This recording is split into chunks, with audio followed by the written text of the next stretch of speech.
Another key concept is that we must perform in practice. For some reason, it's gotten into the modus operandi of coaches that practice has to be hard, that we make our athletes as tired as possible. No pain, no gain.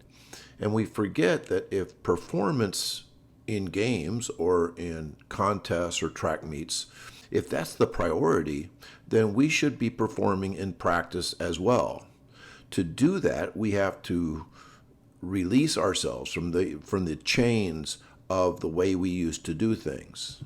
Now, before you think that I'm a data-driven education person, let me just dispel that right away. As a classroom teacher of 38 years, I'm retired now, but I taught chemistry for 38 years. I would always get pretty upset with the culture that testing and data-driven stuff is the way that we should go towards school improvement and the like. That I believe there's no way that a test could ever measure academic curiosity, a love of reading, and future motivation. And when you look at multiple choice tests that basically just test memorization, that's no way to run a school. So measuring things because they are easy to measure infects education. It's a cancer in education. And anyone that thinks that a multiple choice test can measure the value or effectiveness of my chemistry class is a total idiot. I'm saying that stuff because that's not the case with speed training. So in the off season, should we chase infinite strength? I would argue no. And the reason for that is because infinite strength will hurt speed. In the off season, should we chase infinite endurance? I would say no way, because that interferes with speed. If you're thinking that going out and running miles are going to make you a better football player or track athlete, I think the only thing that miles will make you better at is endurance events, like running a mile. So we have to be very, very specific. And we do chase infinite speed. Infinite speed is an interesting concept because we can never be too fast. One of the great things with speed is that speed will actually improve your strength, improve your power. Speed will actually improve your endurance as well. Maybe not your endurance as a cross-country athlete, even though it could be argued even then that the faster your max speed, the faster your sub-max speeds will be.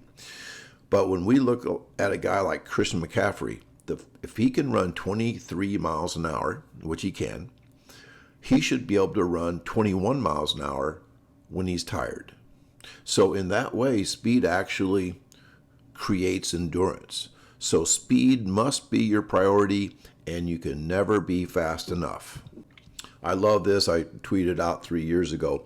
Minnesota State has never been known to be a pipeline of NFL wide receivers.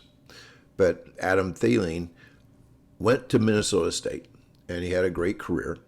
And it's very difficult for a guy like this to ever get noticed. So he prioritized speed. I love this statement. I worked on nothing but speed until I could run 4.45. Nothing but speed.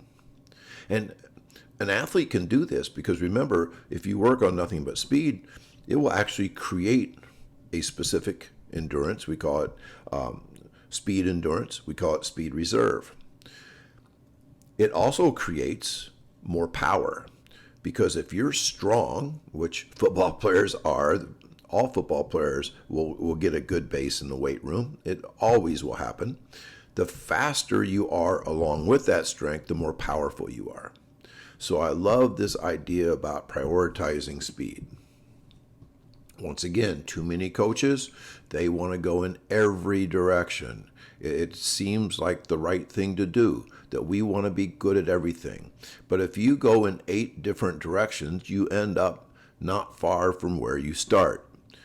Instead, we want to go in the direction. We want to be kind of all in to max speed.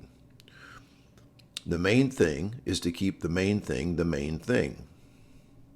What is the main thing? Speed. So how do you train a cat? You sprint as fast as possible, as often as possible, staying as fresh as possible. What does that mean? Well, fast as possible means you are going to spike up, you are going to time the sprint, and then you're going to record it, you're going to rank it, and you're going to publish it. Thus, record, rank, and publish.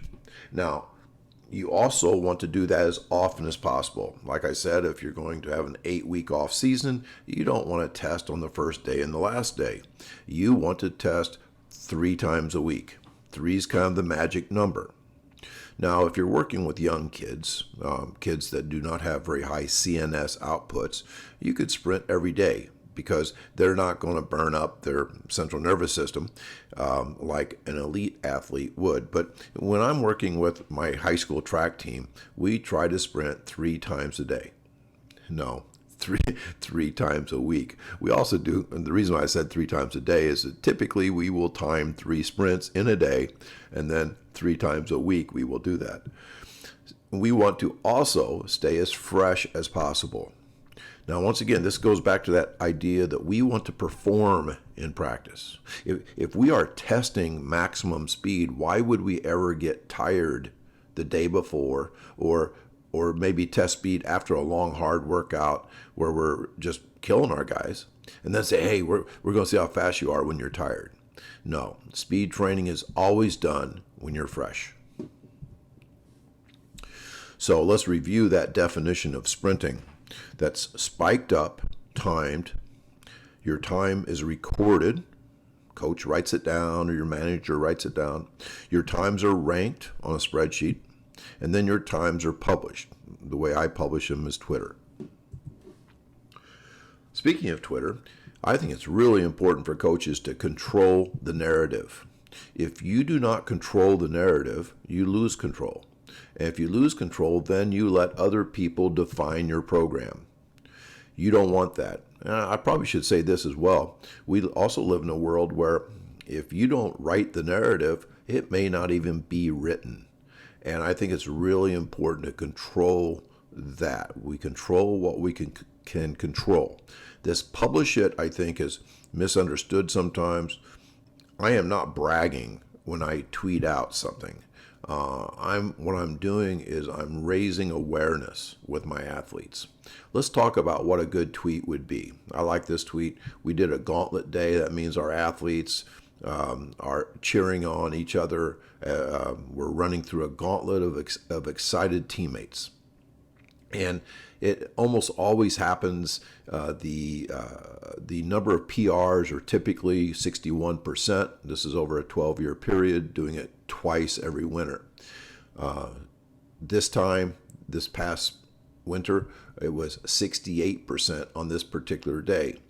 So a good tweet will have a couple emojis. It's one of my favorite one, the explosive thing.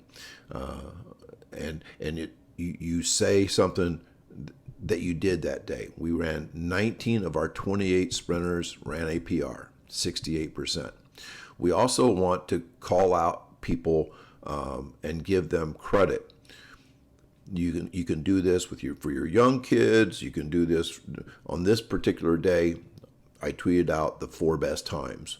Lavelle Patterson was brand new to track and field. I bet he was pretty excited to see his name up at the top.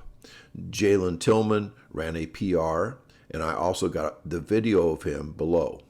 By the way, you never, ever, ever put a bad video. Not a blurry one, not a video of a slow runner. You do not want to try to lift the spirits of your best sprinter by publishing him running in slow motion. Just don't do that. You want to control the narrative and only put out excellence. Jacob Jones was a first-year track athlete and only a sophomore. He ran 4.45 in the 40. That's really, really good, and I want him getting excited about how good he is. Sebastian Metcalf was a move-in to Plainfield North, and anytime you can get a move-in, get his name out there, it's really important to lift his spirits. For the rest of the guys that didn't make this tweet, they're thinking, man, that'd be pretty cool to make a tweet someday, to be mentioned. Every single kid that ran, they can click on this link, the Google Doc link, and they can see where they rank on the team. By the way, I get this question once in a while, and the question is there ever anybody who's embarrassed to see their name ranked? And the answer is no. In 21 years, not one parent complaint, not one kid complaint. It's never happened. One of the reasons is that 98% of the time we're running solo, so our kids never feel like they lose. So the ranking, and we talk about it. We talk about how you may be at the bottom of the ranking, but that's just a snapshot of where you are now. By the way, you can see at the bottom, this video got almost 10,000 views. So, we're getting our narrative out there.